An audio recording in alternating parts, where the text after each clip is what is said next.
আমি জান্নাত আপনাদের জন্য একটা ব্লগ নিয়ে চলে আসলাম এন্ড ব্লগেটা হচ্ছে ঈদ ব্লগ স্পেশাল সেলিব্রেশন। সেখানে মা বেরেস্তা দিচ্ছে, মোস্ট ফেভারিট কাবাবের ডো এটা,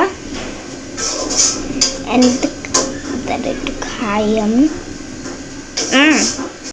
যারাই ভিডিও দেখতেছেন অবশ্যই লাইক কমেন্ট শেয়ার আর সাবস্ক্রাইব করে দিন। তো এখন জানলাচ্ছে রোস্টের মশলাটা কষাচ্ছে। হ্যাঁ কষাচ্ছি।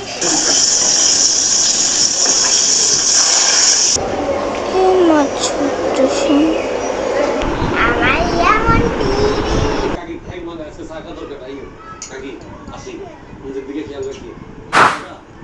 আসসালামু আলাইকুম এভরিওয়ান, স্বাগত জানাচ্ছি আমার নতুন একটি ব্লগে, নতুন একটি দিনে।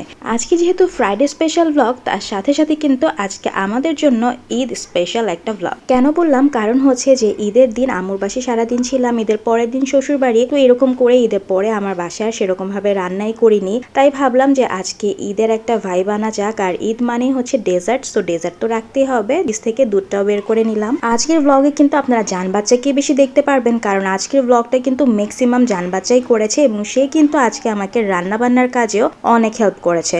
সো আপনারা প্লিজ পুরো ভিডিওটা দেখবেন, দেখলে আপনাদের কাছে অনেক বেশি ভালো লাগবে, কারণ আজকের ব্লগটা কিন্তু আমার জান বাচ্চার কিউটনেস দিয়ে ভরা। আর আপনারা সবাই আমার জান বাচ্চার জন্য অবশ্যই অবশ্যই বেশি বেশি করে দোয়া করবেন এবং মাশাআল্লাহ বলে দিবেন।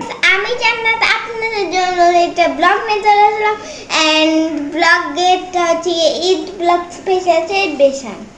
এত আমি এখন জানেন তো ঈদ সেলিব্রেশনে কি করে, সব সেমাই দেয়। হ্যাঁ, তো আমি ফার্স্ট সেমাইটাকে বানিয়ে নিচ্ছি। এখন সবটা সেমাই, আচ্ছা আচ্ছা সবটা আমি ঢেলে দিই। মা এটাই করলো, কারণ এটাই আমার ফেভারিট ডেজার্ট। তো ফার্স্ট অফ অল আমি এখন মাঝখান থেকে পুরোটা ভরে নিব দিয়ে মাঝখানে বরাবর আগে কিছু চাই, তো আমি এগুলো সাইড দিয়ে দিব। তো আমাদের ইয়ামি আমরে যেটা যে ফ্রিজে রেখে আসবো।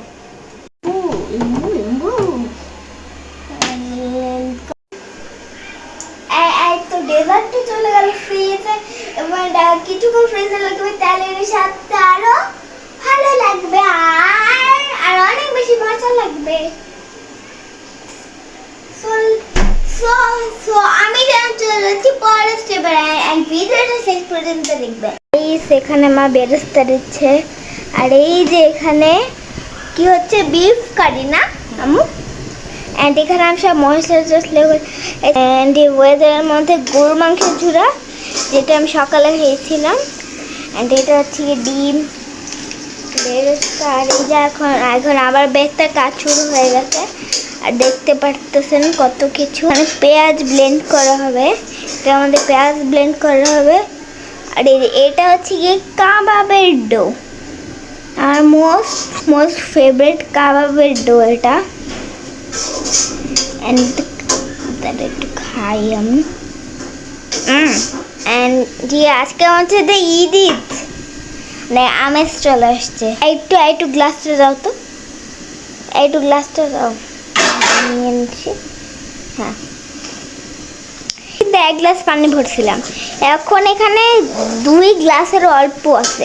কি শেষ হয়ে জানেন, এটা অর্ধেক দিছে গরুর মাংসতে, অর্ধেক দিছে গরুর মাংসের ঝুড়াতে, অর্ধেক দেবে ব্লেন্ডার করতে। আরে ভাই এটা আমি রোস্টের জন্য রাখছি, আর সব পানি ওয়েস্ট করে ফেলতেছে। এটা আমি একটু পরে আবার ভরবো, তারও একটু পরে আবার ভরবো। দেখতে পাচ্ছেন বাইরে কি সুন্দর ওয়েদার। যারাই ভিডিও দেখতেছেন অবশ্যই লাইক কমেন্ট শেয়ার আর সাবস্ক্রাইব করে দিন। আমি যখনই রান্না করতে যাই তখনই জান বাচ্চা এখন এসে শুধুই রান্না করতে চায়, রান্না শিখতে চায়। সো এখনও মাকে সে হেল্প করছে, যদিও আমার অনেক ভয় লাগে, আমি ওকে অত একটা বেশি করতে দিই না। তারপরেও কি আর করার, ও জেদ করে করার জন্য, তো আমি ওকে সেভাবে সেফটি মেনটেন করেই করাই। আর আস্তে আস্তে করো বাবা। ওকে, তো এখন জান বাচ্চা রোস্টের মশলাটা কষাচ্ছে। হ্যাঁ কষাচ্ছি। এখন এগুলো কষাতে আর অনেক টাইম লাগে, প্রায় 1.5-2 ঘন্টার মতো রাখতে হবে। হ্যাঁ, আচ্ছা ঠিক আছে তাহলে। সো আমাদের বেরেস্তা হয়ে সুন্দর কালার হচ্ছে, এবার ডিপ ব্রাউন কালার। আমি দেখাতে পারতেছি না কারণ এটা তো ড্রামটা বেশি এমন করে তাহলে বেরেস্তাগুলো পড়ে যাবে, তো আমি রাখতে পারতেছি না বেশি হালকা ভাবে আপনারা দেখে নেন। এখন আমাদের ইয়ামি কাবাব রেডি হয়ে গেছে। এখানে অ্যাড করা হয়েছে পেঁয়াজের বেরেস্তা, কাঁচামরিচ, কাঁচা ডিম, আর হচ্ছে কাবাবের মশলা, আর হচ্ছে মুরগির মাংস, আর হচ্ছে গিয়ে বুটের ডাল। কাবাব তো এখানে রেডি হয়ে গেছে, এখন আমরা এটা একটু ডিপে রেখে দিব, তারপর আর কাঁচামরিচ। হ্যাঁ, তো এখন এটা আমরা ডিপে রেখে দিব। দেখতেই তো পেলেন মাশাআল্লাহ জানবাচাকে আমাকে রান্নার কাজে অনেক হেল্প করছিল। শুধু রান্নার কাজেই না, সে কিন্তু আমাকে ক্লিনিংয়ের কাজেও হেল্প করেছে। সে নিজে থেকেই কিন্তু টি টেবিলটা ক্লিন করে নিয়েছিল, আর আমি কিন্তু ওকে কিছুই বলিনি। ও রান্না বান্নার কাজে হেল্প করে গিয়ে আবার টি টেবিল এগুলো সব ক্লিন করেছে, ঘর ঝাড়ু দিয়েছে। সে কিন্তু অনেকগুলো কাজ করে দিয়েছে মার। আর এই তো এখানে কিন্তু আমার বিফও অলমোস্ট হয়ে গেছে। বিফের সাথে আমি একটু আলু অ্যাড করেছি, কারণ আমাদের বাসায় আলুটা পছন্দ করি আমি এবং আমার হাজব্যান্ড। সো এর জন্য দেখা যায় যে একটু আলু দিতেই হয় গোস্তের তরকারি রান্না করলে। সো বিফটা কিন্তু আমার অলমোস্ট হয়ে গেছে, আর বাদ বাকি সব রান্নাও কিন্তু হয়ে গেছে, শুধু পোলাওটা বাকি। সো গাইস, এখানে অনেক সুন্দর ওয়েদার। আমি আর কিছু বলতে চাই না, বাকিটা মা ভিডিওতে আপনাকে বুঝিয়ে দেবে, তো ব্লগটা দেখতে হবে। আমার হাতে চাই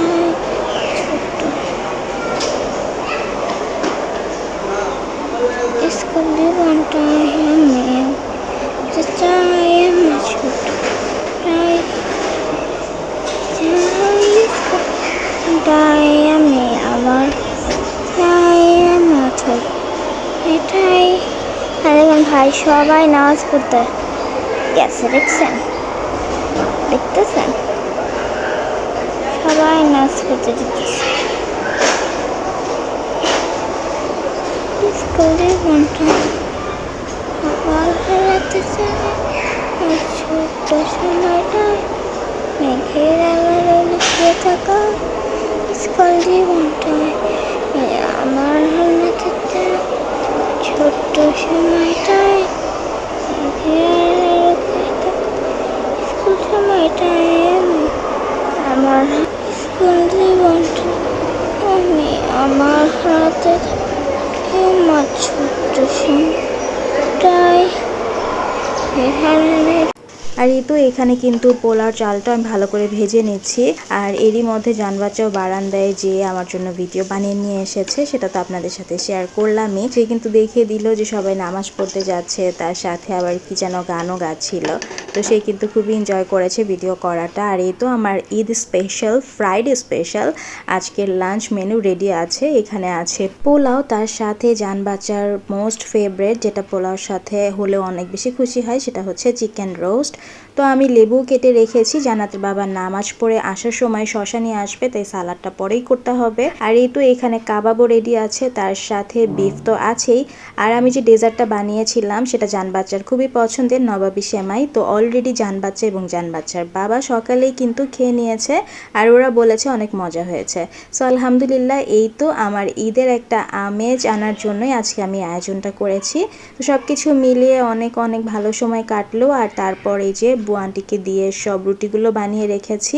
এখন এই রুটিগুলো বক্সে করে ভরে তারপর ফ্রিজে রেখে দিব, আর একটু ঠান্ডা করে নিয়েছি। আর এই রুটি তো অবশ্যই হালকা একটু সেকে নিতে হয়, যাতে করে এই রুটিগুলো ভালো থাকে ফ্রিজে রাখলে এবং একটার সাথে আরেকটা লেগে না যায়। তো যখন ঠান্ডা হয়ে গিয়েছে তখনই কিন্তু আমি বক্সে করে ভরে নিচ্ছি। আর আমার রুটির একটা বক্স কিনতে হবে বড়, কারণ হচ্ছে যে বড় বক্স না হলে রাখতে একটু অসুবিধা হয়ে যায়। সন্ধ্যায় আবার জানবাচ্চা চলে এসেছে কিচেনে, কারণ সে নাকি লেবু শরবত খাবে, আর নিজের লেবু শরবতটা নিজেই বানিয়ে নিচ্ছে। সো আমি আর ওকে না করলাম না, যে নিজেটা যদি নিজেই করতে পারে তাহলে তো ভালোই হয়। সো নিজের শরবত কিন্তু সে নিজেই বানিয়ে নিচ্ছে খুব সুন্দরভাবে।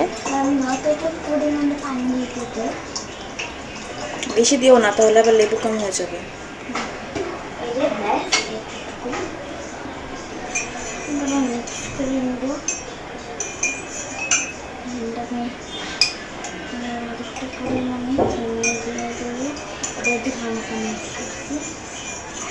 আর এই তো জান বাচ্চা লেবু শরবত রেডি, উপরে আবার লেবু দিয়েছে।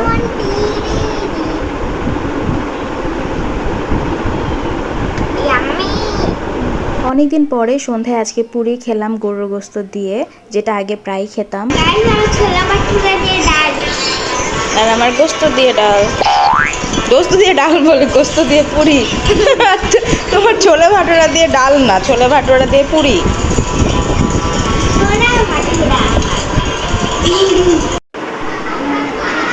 এখন এটা আমি এখনই ধুয়ে ফেলবো, কারণ আমি অনেক বেশি হয়েছে।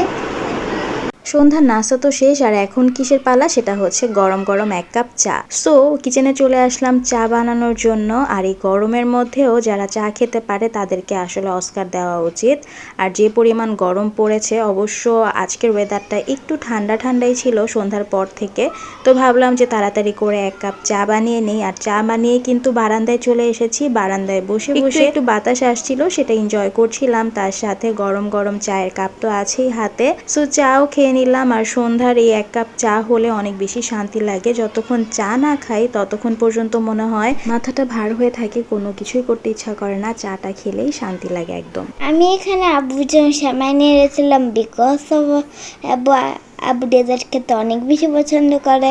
তো ভাবলাম যে আব্বু তো বসিয়ে আছে আর টিভি দেখতে, তো ভাবলাম যে আব্বু যেহেতু ডেজার্ট পছন্দ করে আব্বুকে একটু ডেজার্ট দিই। সাথে সাথে আমি একটু খাই, এই যে এনে আব্বুকে খাইয়ে দিচ্ছিলাম, আর তার সাথে আমি নিজেও একটু খেয়ে নিচ্ছিলাম, যেহেতু আব্বু আমার ছোট বাবু। আর আমি খাইয়ে দিলে আব্বু অনেক বেশি খুশি হয়। আজকের ভিডিওটা আপনাদের কেমন লাগলো অবশ্যই জানাবেন। আর আজকে কিন্তু আমি অনেক কাজ করেছি, তো আমার কাজগুলো লেখা আপনাদের কেমন লাগলো অবশ্যই কমেন্টে জানাবেন। আজকে আমাদের সবার কাছে বিদায় নিয়ে নিচ্ছি। আল্লাহ হাফেজ।